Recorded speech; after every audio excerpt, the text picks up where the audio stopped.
Isang araw ng kultura, kalikasan at masasarap na kwento. Kung may isang lugar na kayang pagsamahin ang saya ng food trip, ganda ng kalikasan at preskong probinsya vibes, walang duda na doon yon sa Dumaguete. Ito ang naging takbo ng aming nakaka-good vibes na biyahe. Simple, hindi magarbo pero puno ng karanasang tumatama sa puso. Kaya tara, samahan nyo kami sa biyahe ni Ho. Tara na ho! Yo, what's up for today's video sa biyahe ni Ho? Biyaheng Dumaguete naman ho tayo. Pagkatapos ng nakakahilong biyahe galing Siquijor, ay dito naman tayo sa lugar kung saan kilala sa tawag ng City of Gentle People. Walang iba kundi ang Dumaguete or Dumaguete sa Negros Oriental. Ang unang nga naming pinuntahan ay ang Painitan, isang sikat na almusal spot. Hello guys, dito tayo ngayon sa Dumaguete Market at susubukan natin yung tinatawag nilang putsik, puto sikwate, and together with Biyahe ni Ho and the rest of the gang. See you and enjoy the video. Okay, so nandito kami ngayon sa Painitan sa may Dumaguete. Isa na nakilala namin si Ate Manilin. Yeah. Okay, Manilin shoutout. Reyes. Dito kami nag-almusal. Ayun, kain tayo. Ayun tayo sa Dumaguete. Public market to lahat, sir. Oh, yeah. Yo, so ito yung puto nila rito, tawagin. Ito. Puto. Parang yung puto na kanin lang, te. Kita ba? Ito, tawag nila dito puto. Pero parang titingnan natin, parang ano lang siya, lalagkit. Sticky rice. Parang sticker. Sticker rice talaga to siya. Pero tawag nila dito puto. Ang style nila dito, parang sumarap daw siya. Ito gagawin natin. Didip natin dito sa tablilla ba to? Chocolate. Chocolate ni Gambo. Kabumulong laksa mo, boses mo. Ano to? Okay, tatry natin, no? Okay, ito. Ididip daw siya. So, ito na siya. Tikman natin.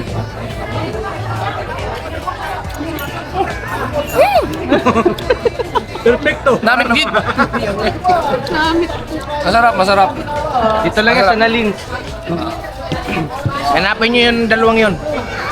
Ang itatod ko ba? So, pag napadpad kayo dito sa naligaw kayo dito sa may Painitan sa may Dumaguete. Dito kayo. Mababait yan, no? Yung mga parang attendant nila dito. Kasi kasuyin talaga kayo. Tapos, tayo pagbiruan din. So, yun. Enjoy lang din. Yan, dalins. Biyahe nating hindi malilimot. Biyahe ni Ho, tara na't sumama kahit saan dalhin basta. Pagkatapos mag-breakfast sa Painitan, bumiyahe kami papuntang Pulang Bato. Isang kakaibang lugar kung saan literal na pula ang mga bato dahil sa minerals na nasa lupa. Yo, so nandito kami ngayon sa Valencia sa may Pulang Bato.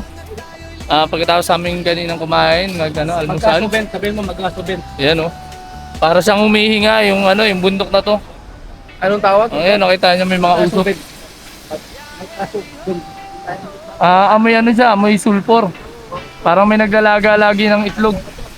Humihinga siya, humihinga. Yan, dito yan sa may Valencia. Part pa rin ng Dumaguete ito, no? Part Dumaguete. Okay, part 2 na ng Dumaguete. Okay. Upper Dumaguete. Ang ganda rito. Alam nyo ba yung bahagi kung saan may lumalabas na usok mula sa lupa? Parang may sariling init na bumubulong tungkol sa misteryo ng kalikasan. Habang nakatayo kami sa tabi nito, ramdam namin ang kakaibang enerhiya ng lugar. Parang napakalapit namin sa natural wonders na hindi mo nakikita araw-araw. Pagkatapos ng steaming grounds ng Pulang Bato, nagtuloy kami karugtong nitong paraiso, ang Pulang Bato Falls. Yo, so ngayon nandito tayo ngayon sa Pulang Bato Falls. Yan, ito na yung Pulang Bato Falls. Yan, may falls dito.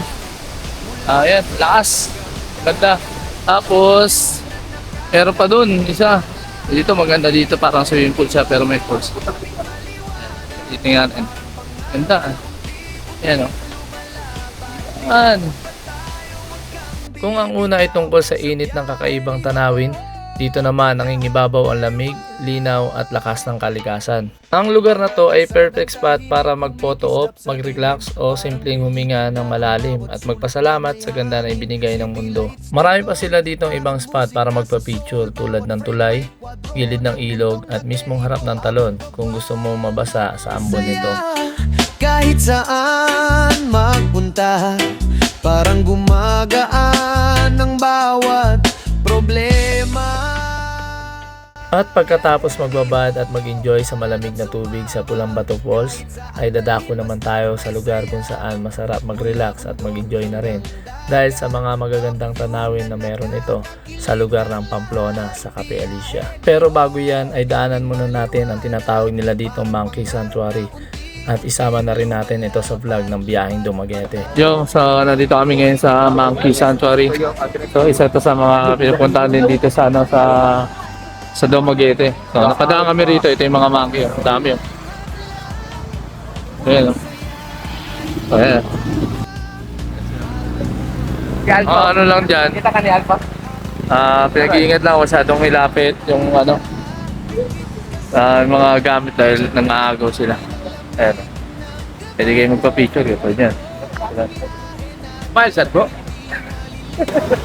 Yung mga unggoy, dito sila nakatira. Tingnan nyo. Diyan, puno na yan. Yan sila oh. Kita nyo ba yan? Ayan oh. Ang dami nila yung may baby pa oh. Ngayon, ang gagawin nila, tatawid sila dyan sa bridge na yan oh. Tinawan sila ng bridge. Ayan oh. Para makapunta dito. Evacuation center. Ayan, dito sila. Ang inaasahan nila yung mga dumadaan, mga motorista o mga tourist para umaster, bigyan sila ng pagkain. Yan. Ganoon din sa mga taga rito. Nagbibigay ng mga donation para dyan sa mga yan, saging. Yan, mga unggoy. Ayan o, binibigyan o. Ayan, nagbigay o. Bigyan sila ng bibigyan ng pagkain ng mga taga rito. Motor yan. May makita ka ko. Galing yun. Nagpa-vlog na yung mga unggoy. Nagbablog dito. At matapos yan, tara at magtungo na tayo sa Cafe Alicia sa bahay ng Pamplona. Isa itong cafe na may preskong hangin at tanawing puno ng berdeng kabundukan. Bali ito ang huli namin pinuntahan sa biyaheng Dumaguete. Isa ito sa pinaka nagustuhan namin sa biyaheng ito dahil bukod sa maganda ang tanawin, malamig din ang klima dito at higit sa lahat ang mga activities na inanda nila para sa mga pumapasyal dito. Isa sa mga dahilan kung bakit hindi ordinaryo ang Cafe Alicia dahil sa mga activities na pwede mong subukan habang namamasyal dito tulad ng mag-swing sa Sky Swing. Isang malaking swing na nakaharap sa kabundukan habang sumusulong ka sa ere. Mararamdaman mo ang rush ng adrenaline kasabay ng tanawing nakakahinga ng pagod. Ang saya nito, medyo nakakatakot pero super worth it. Isa din sa sinubukan namin dito ay ang tinatawag nilang Rainbow Slide. Bawat sulok na may hangin, city lights na gold, parang musika sa soul. Bawat frame na control, ng mundong nag-e-evolve. Abot buwan, ang saya, kahit saan magpunta, parang gumagaan ang bawat. At meron din sila ditong pampakaba habang nakasakay ka sa carpet ni Aladdin. At grabe, nag-enjoy din kami dito dahil susubukan din ang lakas ng loob mo dito. So ito ang biyaheng Dumaguete namin mula painitan na puno ng lasa patungong Pulang Bato na may natural na hiwaga, papuntang Pulang Bato Falls na may lakas at lamig ng kalikasan hanggang Cafe Alicia na may katahimikan at tanawin. Ang biyahe naming ito ay higit pa sa travel. Isa itong paalaala na paminsan-minsan kailangan tumakas sa ingay ng mundo at hanapin ang lugar na nagpapagaan ng isip at puso. Sa mga pupunta dito, for sure na mag-i-enjoy kayo. So mag-iingat kayo palagi sa inyong mga biyahe. For more biyahe, just follow us sa Biyahe ni Ho and don't forget to subscribe sa aming YouTube channel na Biyahe ni Ho for more. God bless! Bye! Dami ng lamig ng gabi, ito ang biyahe nating hindi malilimot. Biyahe ni Ho, tara na't sumama, kahit saan dalhin basta't may saya. Top view na parang panaginip, bawat sandali ay sulit na sulit. Biyahe